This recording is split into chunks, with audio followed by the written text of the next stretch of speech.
Good morning बच्चों, मैं अभिषेक मिश्र, PGT chemistry. आज 11th क्लास के लिए अपना अगला चैप्टर हाइड्रोकार्बन लेकर। हाइड्रोकार्बन में एल्केन, एल्कीन, एल्काइन और बेंजीन, जिसे हम एरोमेटिक हाइड्रोकार्बन कहते हैं, हम इसकी प्रिपरेशन आज पढ़ेंगे। फिर अगली क्लास में इनकी प्रॉपर्टीज का डिस्कशन करेंगे, फिजिकल और केमिकल प्रॉपर्टीज। तो आइए शुरुआत करते हैं। आज का हमारा topic preparation of alkene, alkene और एल्काइन। तो सबसे पहले मैं आपको बताऊं एल्केन की प्रिपरेशन में कैसे है। पहली प्रिपरेशन एल्केन की बाय रिडक्शन ऑफ एल्काइन। उम्मीद है कि आप ये समझ सकते हैं। एल्काइन और एल्कीन, एल्कीन, एल्काइन कैसे? 10th क्लास में आपने पढ़ा CH2 डबल बॉन्ड CH2, इसका रिडक्शन यानी हाइड्रोजन की reaction in presence of nickel, platinum, palladium किसी के भी साथ कराई जाए तो जो कंपाउंड बनता है उसका नाम है एल्केन। इसी तरह अगर हम प्रोपीन ले लेते हैं, प्रोपीन का रिडक्शन कराते हैं तो जो कंपाउंड बनेगा रिएजेंट वही रहेंगे, CH3, CH2, CH3। Propane, ethene, ethane, propene, propane. Naming आप जरूर करेंगे, मैं बोल रहा हूं, आप उसे लिख के प्रैक्टिस करें। अगर यहां पर एल्काइन है, ट्रिपल बॉन्ड है, आप समझ सकते हैं इस चीज को, 2H2O का अटैक होगा, same reagent CH3 single bond CH3।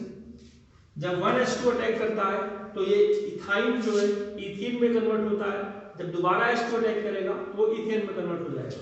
तो हमने एक साथ लिख दिया है। अगर यहाँ हमारे पास प्रोपाइन है और उसकी रिएक्शन हमने 2H2 से कराई है reduction in presence of nickel, platinum, palladium, catalyst की प्रेजेंस में, CH3, CH2, CH3। So this is the number 1 preparation for the alkanes, that is by the reduction of alkene and alkyne। अब बात करते हैं दूसरा। अगर आपके पास एल्काइल हैलाइड है, ब्रोमाइड, क्लोराइड, इसकी रिएक्शन अगर आप H2 से कराते हैं इन presence of zinc acidic medium में, HCl हो सकता है, इसका H और इसका Br, HBr निकल के अलग हो जाएगा और यहां पर क्या बनेगा आपका CH3 सिंगल बॉन्ड H यानी CH4। अगर यहां पर ये लिखा हुआ है CH3, CH2, Cl, हमने रिएक्शन कराई H2 से, यहाँ पे Zn/H+, यहाँ बनेगा CH3 single bond CH3 that is ethane और HCl निकल जाएगा। ये आपकी सेकंड प्रिपरेशन है, हम बोल सकते हैं preparation number 1, preparation number 2 by the reduction of alkyl halide. H2 से रिएक्शन हो रहा है तो इसे भी हम रिडक्शन ही कहेंगे। जब किसी कंपाउंड में H2 का एडिशन होता है तो उस कंपाउंड का रिडक्शन होता है, ये बात आप समझ सकते हैं। जो तीसरी प्रिपरेशन है जिसका नाम है Wurtz Fittig reaction, Wurtz Fittig, Fittig नहीं, फिटिंग हम बाद में देखेंगे, वुड्स रिएक्शन। इसमें क्या होता है इसको आप जरा ध्यान से समझिए। 2 मॉलिक्यूल ऑफ RX है, 2 मॉलिक्यूल का होना जरूरी है। सोडियम ड्राई ईथर की प्रेजेंस में जब 2Na रिएक्शन करता है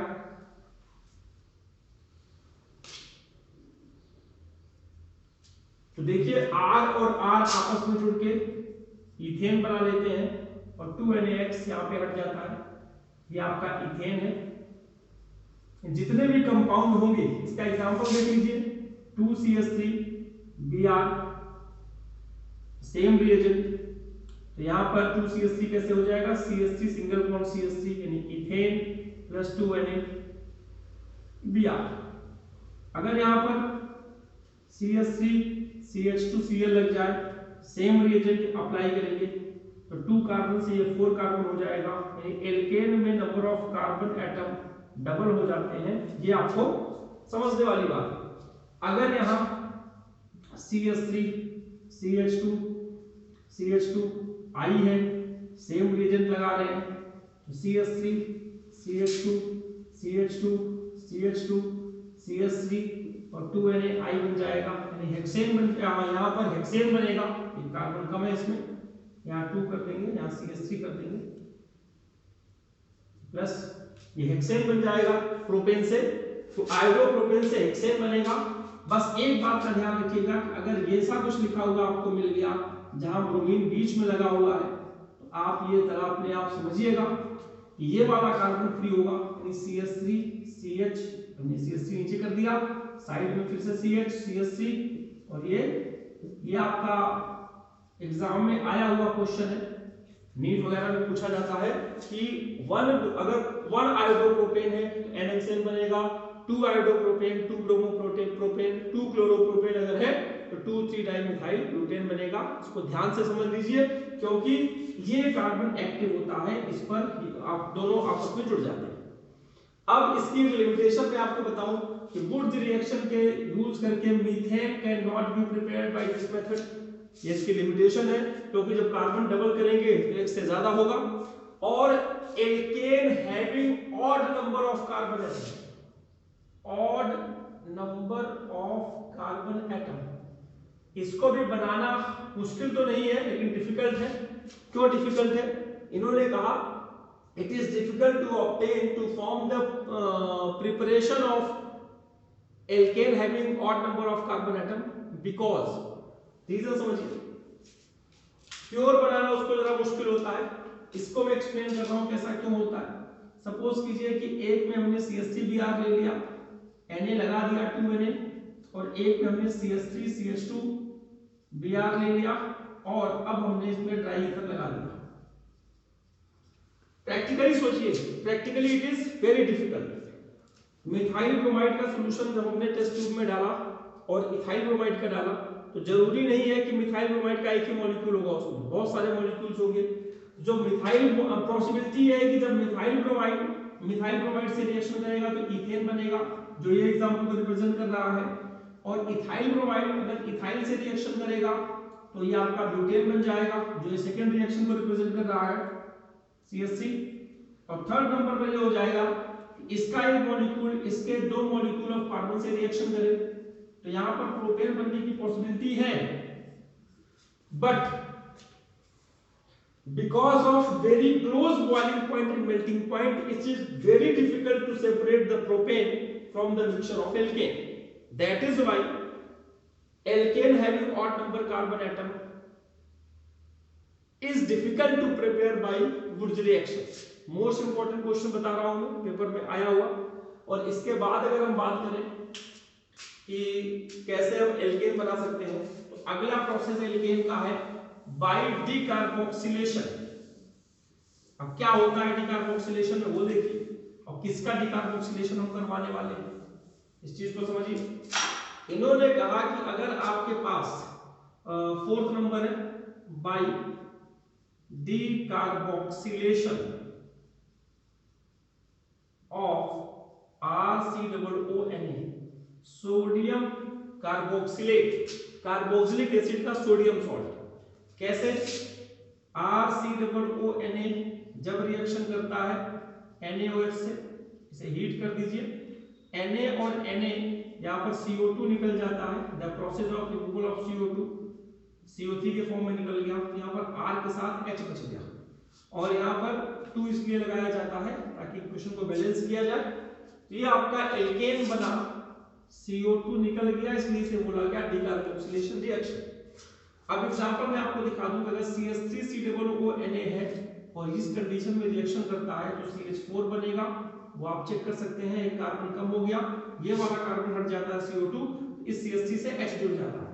और अगर कार्बन हम थोड़ा बढ़ा देते हैं, सॉरी हम बढ़ाने की बात कर रहे हैं, CH2COONA, यहां से आप आसानी से मीथेन, ईथेन, प्रोपेन जो मर्जी है बना सकते हो, इसमें कोई दिक्कत नहीं है। This is the method for the preparation of alkene. चाहे ऑड नंबर बनाना हो चाहे इवन नंबर बनाना हो, मर्जी आपकी, आराम से बन जाएगा। और एक और है तरीका बाय कोलबेस इलेक्ट्रोलिसिस। इलेक्ट्रोलाइसिस जैसे हम किसी इलेक्ट्रोलाइट में करंट पास करते हैं तो क्या क्या होता है उसके बारे में आप देखिए कैसे।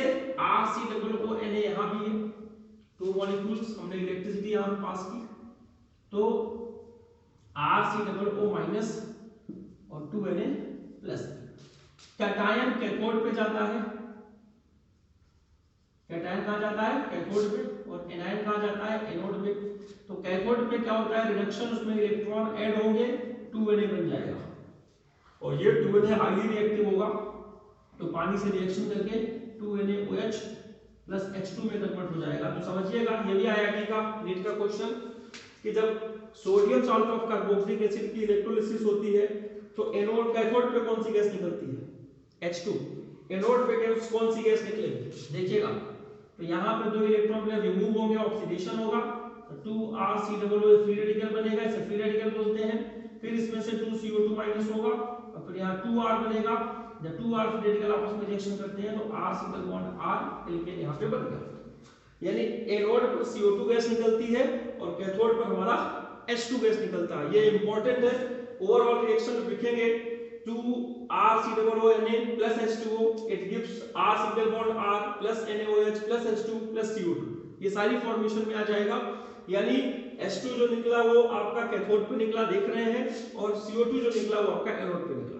तो ये बात आपको समझने की है। तो ये सारी प्रिपरेशन थी हमारी regarding preparation of alkene.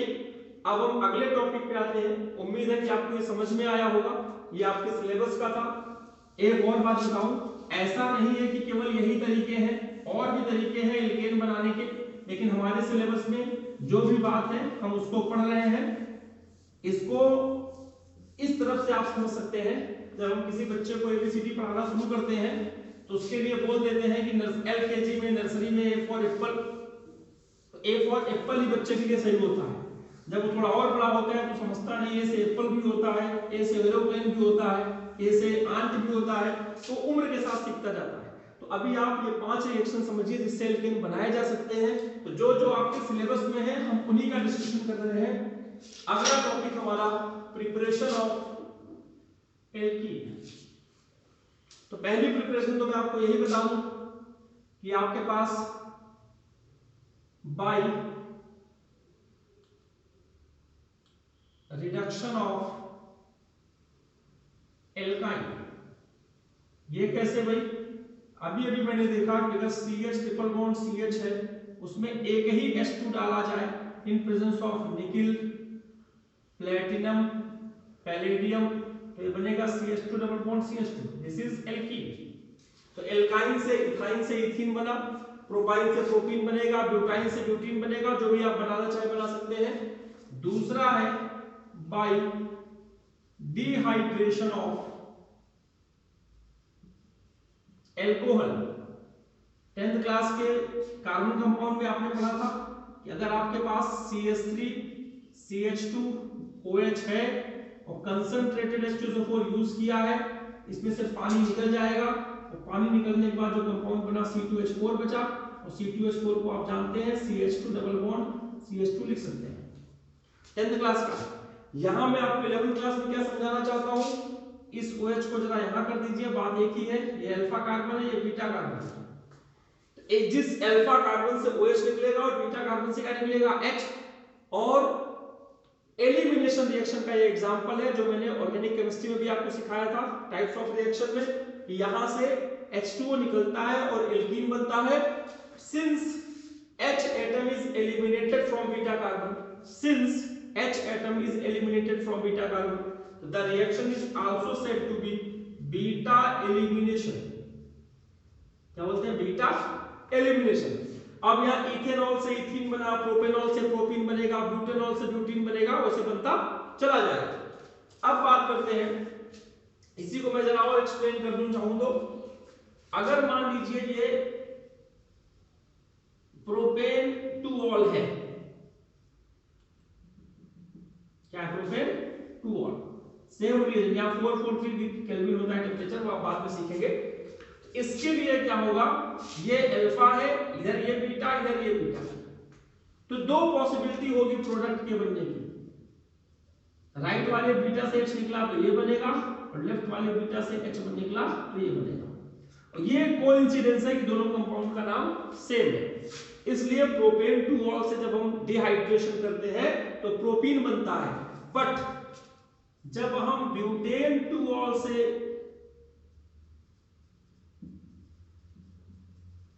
Dehydration करते हैं, आपको समझना होगा, ये अल्फा, ये बीटा, ये बीटा, जब लेफ्ट वाले बीटा से निकला तो बना ब्यूट 1 और जब राइट वाले से निकला तो बना ब्यूट 2 क्या निकला, ब्यूट। इस वाले से H निकालेंगे तो ये प्रोडक्ट बनेगा, और इस वाले बीटा से H निकालेंगे तो ये प्रोडक्ट बनेगा। इन दोनों में कौन सा मेजर है, कौन सा माइनर है, ये भी आपको समझना होगा। इसके लिए एक रूल आया जिसका नाम है सेडजफ रूल। सेडजफ रूल, इन्होंने कहा वो एल्कीन ज्यादा स्टेबल है जो हाईली सब्स्टिट्यूटेड है। सब्स्टिट्यूटेड मतलब उसमें से H निकल गया, कुछ और आ गया। तो कौन सा एल्कीन ज्यादा सब्स्टिट्यूटेड है वो कैसे पहचानेंगे, तो जिस कार्बन पर डबल बॉन्ड है उन कार्बन को सर्किल कर लीजिए। अब जिन कार्बन को सर्किल किया उनके हाइड्रोजन काउंट कर लीजिए। यहां पर एक हाइड्रोजन, यहां पर 2 हाइड्रोजन, टोटल हाइड्रोजन कितने, 3। यहां पर टोटल हाइड्रोजन कितने, 2, एक इसके पास, एक इसके पास। तो जिसके पास कम हाइड्रोजन होगा वो एल्कीन मोर सब्स्टिट्यूटेड है, हाईली सब्स्टिट्यूटेड है। तो alkene having less number of hydrogen atom around the double bond is highly substituted, that is why this one is major product और ये minor product. More substituted alkene is more stable. This statement is said by Sedgwick, hence it is said to be Sedgwick rule. तो ये हो गया आपका dehydration of alcohol. अब अगला topic है, अब देखिएगा अगले टॉपिक को अगर हम डिस्कशन करें तो हम इसी पॉइंट को यहां से हटा सकते हैं। टर्म नया आ जाएगा, dehydro halogenation of RX। Alkyl halide का डिहाइड्रो हेलोजिनेशन होगा, यानी H निकलेगा और Br निकलेगा। डिहाइड्रो हेलोजिनेशन का मतलब क्या हुआ, हाइड्रोजन का निकलना और हेलोजन का निकलना। जैसे वहां H2O निकल रहा था, यहाँ HCl निकलेगा, HBr निकलेगा, HI निकलेगा। तो कब निकलेगा, इन presence of alcoholic KOH। Alcoholic KOH, alcoholic KOH की प्रेजेंस में निकलेगा। यहाँ पर 440 केल्विन की नेसेसिटी जरूरत नहीं है, इससे निकल जाता है। बस आपको इसकी जगह कोई हेलोजन ला देना है, Br लगा देना है, Cl लगा देना है, I लगा देना है, मर्जी आपकी। तो ये समझिए सेम प्रोसेस, यहां से Br निकलेगा, यहां से H निकलेगा। The process is also said to be beta elimination because H atom is eliminated from beta carbon. Same process, same process. इसमें मेजर और माइनर बनेगा, इसमें नहीं बनेगा क्योंकि सेम प्रोसेस वहां पे चल रहा है। तो यहां पर माइनस HCl आ जाएगा, यहां माइनस HBr आ जाएगा, और यहां पर माइनस ये प्लस HBr इस तरफ राइट हैंड साइड, या फिर यहां लिखेंगे तो माइनस HBr लिखेंगे। तो this is all about the preparation of alkene. अब हम बात करते हैं एल्काइन की प्रिपरेशन। एल्काइन की प्रिपरेशन में क्या क्या आपने देखा भाई, कैसे इसकी प्रिपरेशन कर सकते हैं। तो यहां पर एक कहा गया नंबर 1 कि कैल्शियम कार्बाइड की हाइड्रोलिसिस कर दीजिए, तो आपका CH ट्रिपल बॉन्ड CH बन जाएगा और CaOH का होल ट्वाइस बन जाएगा। ये कैल्शियम हाइड्रोक्साइड बना लेगा OH के साथ, और यहां पर इसका 2C और 2H मिलकर ये बना लेगा। बैलेंसिंग मैंने कर दी। इसी से मुझे याद आ गया कैल्शियम कार्बाइड की जगह से कि अगर एल्युमिनियम कार्बाइड, ये IIT के लिए इंपॉर्टेंट है, एल्युमिनियम कार्बाइड की हम हाइड्रोलिसिस कर दें तो मीथेन बनता है, यानी एल्केन बनता है उससे। ये आप जरा समझिएगा, यहाँ 4 आ जाएगा, यहाँ 3 आ जाएगा। मोस्ट इंपॉर्टेंट बात, 3 4 जा 12 और 4 3 जा 12, 12 12 24, तो 12H2O यहाँ पे आएगा। ये आप देखिएगा कि एल्यूमिनियम कार्बाइड के हाइड्रोलिसिस करते हैं एल्केन बनता है, मीथेन बनता है, कैल्शियम कार्बाइड के हाइड्रोलिसिस करते हैं एल्काइन या फिर एल्काइन बनता है, इथाइन बनता है, साथ में लाइम वाटर रिलीज हो रहा है। और जो दूसरी प्रिपरेशन है इसकी, ये कैसे होगा उसको देखिएगा। CH2 डबल बॉन्ड CH2 से हम बनाना चाहते हैं CH ट्रिपल बॉन्ड CH। कैसे बनेगा वो आप देखिए, इसकी प्रिपरेशन में दिखाता हूं। अगर इसकी रिएक्शन Cl2 या Br2 से करा दी जाए, ब्रोमीन जब भी ऐड होता है CH2 के प्रेजेंस में ऐड होता है, CCl4 की प्रेजेंस में ऐड होता है, एक Br यहां जाएगा, एक Br यहां जाएगा, डबल बॉन्ड आपका ब्रेक कर जाएगा। अब इन्होंने कहा एल्कोहलिक KOH लगाइए, और अभी अभी आपने देखा एल्कोहलिक KOH लगाने से HBr निकल जाता है, यहां डबल बॉन्ड आ जाएगा ये। अब दोबारा भी एल्कोहलिक KOH लगा सकते हैं, लेकिन आपके एनसीईआरटी में NaNH2 लगा के दिखाया हुआ है, यहां -NH3 निकल गया, बाकी आपका एक बार दोबारा HBr निकला और एल्काइन बन गया। हम यहां पर एल्कोहलिक KOH दोबारा लिख सकते हैं, लेकिन आपकी एनसीईआरटी में NaNH2 लिखा हुआ है, इसकी ओरिजिन भी हम आपको समझा रहे हैं कि आपको कंफ्यूजन न हो। इसका भी काम आपका HBr या HCl या HI रिमूव करना ही है। तो ये थी प्रिपरेशन ऑफ एल्काइन। एल्काइन की दो प्रिपरेशन, एल्कीन की दो ही प्रिपरेशन, तीन प्रिपरेशन, और एल्केन की आपने देख ली 4-5 वहां पे देखी, और ये एल्यूमिनियम कार्बाइड से हाइड्रोलिसिस से एल्केन का बनना आपने देखा।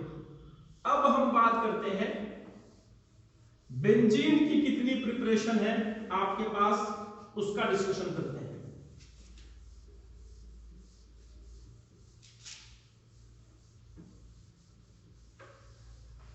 तो बेंजीन की जो पहली प्रिपरेशन है,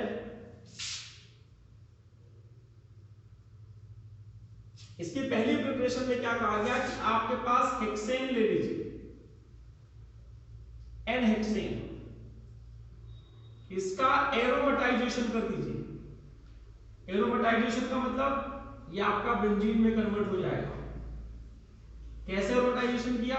Cr2O3 की प्रेजेंस में, या मॉलिब्डेनम एनहाइड्राइड की प्रेजेंस में, या V2O5 की प्रेजेंस में, और 773 केल्विन पर इसे हीट कर दिया और 10 से 20 atm प्रेशर की कंडीशन लगा दी। अब अगर इसी में एन हेक्सेन की जगह एन हेप्टेन हो, प्लीज समझिएगा, CH3 CH2 CH2 CH2 CH2 CH2 CH3, यहां पे एन हेप्टेन हो, यानी एक कार्बन बढ़ गया, सेम कंडीशन यहां पर अप्लाई कर दी जाए तो यहां पे क्या हो जाएगा, बनेगा यही बेंजीन, बस इस पर एक मिथाइल एक्स्ट्रा आ जाएगा। यहां 2 कार्बन लगा देंगे एक्स्ट्रा, इथाइल आ जाएगा, इसकी जगह मिथाइल की जगह इथाइल हो जाएगा। तो ये आप ध्यान रखिएगा, इंपॉर्टेंट है कि बेंजीन की प्रिपरेशन, इस प्रोसेस को एरोमेटाइजेशन कहते हैं। एरोमेटाइजेशन, क्योंकि बेंजीन एरोमेटिक कंपाउंड है, तो ओपन चेन से बेंजीन का बनना, एरोमेटिक कंपाउंड का बनना एरोमेटाइजेशन कहा जाता है। एक दूसरी प्रिपरेशन है इसकी, इसमें क्या कहा गया, cyclic polymerisation. CH3 triple bond CH को ले लीजिए, रेड हॉट Fe में गर्म कीजिए 873 केल्विन पर, then the compound is converted into benzene. तो ये प्रिपरेशन इंपॉर्टेंट है थोड़ी सी आपके लिए, इन दोनों का जिक्र एनसीईआरटी में बहुत है। इसको तो इस तरीके से दिखाया है इन्होंने, CH ट्रिपल बॉन्ड CH, फिर यहाँ पे CH ट्रिपल बॉन्ड CH, फिर यहाँ CH ट्रिपल बॉन्ड CH। इसको दिखाया गया एक बॉन्ड इसका यहाँ आ गया, एक इसका यहाँ आ गया, एक इसका यहाँ आ गया, तो बेंजीन में कन्वर्ट हो जाएगा। इस तरीके से रिप्रेजेंट किया है इसको। अब अगला एक मैं आपको बता दूं कि अगर फिनॉल है आपके पास, फिनॉल आप जानते हैं, फिनॉल की रिएक्शन जिंक डस्ट से करा दीजिए, तो जिंक इसमें से ऑक्सीजन विथड्रॉ कर लेता है, जिंक ऑक्साइड बना के हट जाता है, फिर से यहां बेंजीन बच जाता है। और अभी अभी आपको एल्केन की प्रिपरेशन में बताया था डिकार्बोक्सिलेशन, वही डिकार्बोक्सिलेशन यहां पर अगर हम बेंजोइक एसिड के सोडियम सॉल्ट का करें, सोडियम बेंजोएट, तो तो सोडियम बेंजोएट का जब हम डिकार्बोक्सिलेशन करते हैं NaOH की प्रेजेंस में हीट करते हैं यहाँ पे, तो ये आपका Na2CO3 निकल जाएगा और Na2CO3 निकलने के बाद जो बचेगा उसका नाम बेंजीन ही होगा। ये CO2 यहाँ से निकल जाता है, ये 2 मॉलिक्यूल्स होगा, ध्यान रखिएगा, यहाँ पर 2 मॉलिक्यूल्स ऑफ बेंजीन बनेगा। तो ये है बेंजीन की प्रिपरेशन। बेंजीन की और भी प्रिपरेशन है जो आप बाद में पढ़ेंगे, यहाँ पर बताना उतना जरूरी नहीं है। हम सिर्फ इतना चाहते हैं बच्चे इन चीजों को सीखें, समझें, थोड़ी प्रैक्टिस करें। एल्केन कैसे प्रिपेयर होगा, उसकी लिमिटेशन क्या है, एल्कीन कैसे प्रिपेयर होगा, एल्काइन कैसे प्रिपेयर होगा, बेंजीन कैसे प्रिपेयर होगा। तो अगली क्लास में इनकी फिजिकल प्रॉपर्टीज का जिक्र करेंगे कि कौन कौन सी फिजिकल प्रॉपर्टीज हैं, बॉइलिंग पॉइंट कब बढ़ेगा, कौन सॉल्युबल है, कौन सॉल्युबल नहीं है, और बेंजीन के केस में एरोमेटिक कंपाउंड का जिक्र होता है, कैसे फाइंड आउट करेंगे कि एरोमेटिक कंपाउंड क्या होता है। इन सब के बारे में हम अगले वीडियो में बात करेंगे। तो आप सबसे रिक्वेस्ट, हम्बल रिक्वेस्ट, इन रिएक्शंस को देखिए, सीखिए, समझिए, इनके साथ खेलिए, तब आपको लगेगा कि हाँ ऑर्गेनिक केमिस्ट्री उतनी मुश्किल नहीं है।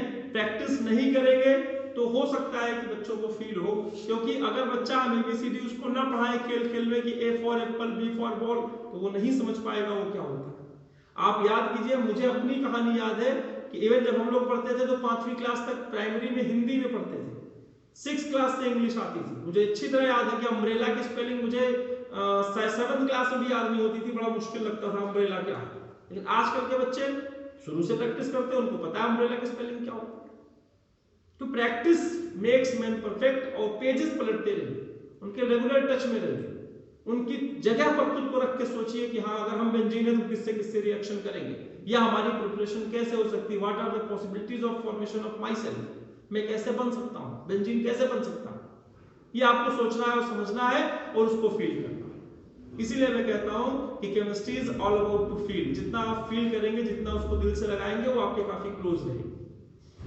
तो उम्मीद करता हूं कि हमारे बच्चे लॉकडाउन में अपने आप को सुरक्षित रखेंगे, कोरोना से सुरक्षित रहेंगे, इन्फेक्शन से बचेंगे, मास्क का प्रयोग करेंगे, सोशल डिस्टेंसिंग का पालन कर रहे होंगे, माँ बाप की बात मान रहे होंगे, क्योंकि ये बहुत बड़ी बात है कि आप लॉकडाउन में घर में रहकर या कोरोना की पेंडेमिक सिचुएशन में अपने आप को संयमित रखकर माँ बाप की बात मानो, उन्हें बहुत खुशी मिलती होगी। और ऑनलाइन कंटेंट के माध्यम से अपने आप को इसी तरह से एनरिच करते रहिए। आज की क्लास में बस इतना ही, बाकी अगली क्लास में आपका दिन शुभ हो। धन्यवाद।